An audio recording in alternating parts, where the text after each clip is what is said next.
રાજકોટના વિછિયા તાલુકામાં કપાસના પાકમાં જંતુનાશક દવાની અવળી અસર થતાં પાક નિષ્ફળ ગયો અને અલગ અલગ ખેડૂતોએ 700 વીઘા કપાસમાં મોનોકોટોફોસ નામની દવાનો છંટકાવ કર્યો હતો।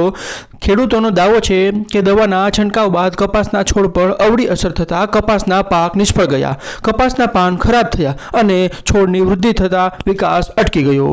ખેડૂતોનો આરોપ છે કે ડુપ્લિકેટ દવાના કારણે કપાસની આ હાલત થઈ છે। ખેડૂતોએ આ અંગે દવા કંપનીને રજૂઆત કરી હતી, પરંતુ નિરાકરણ ન આવતા ખેડૂતોએ રાજકોટ ખાતે નાયબ ખેતી નિયામકને તપાસ કરવા માટે રજૂઆત કરી છે।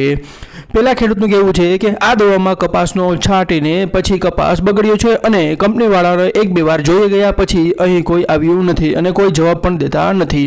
જ્યારે બીજા ખેડૂતનો આરોપ છે કે અમે કપાસમાં જે મોનોકોટો દવાનો ઉપયોગ કર્યો, કપાસમાં 10-15 દિવસે રિએક્શન આવવાની શરૂઆત થઈ અને બીજો સ્પ્રે મારતા જ આખો કપાસ વાયરસયુક્ત થઈ ગયો અને આ દવા છાંટ્યા પછી તેને સુધારા કરવા માટે અમે ઘણા પ્રયત્નો કર્યા, તેમ છતાં પણ કોઈ પણ જાતનો અસર દેખાતી નથી।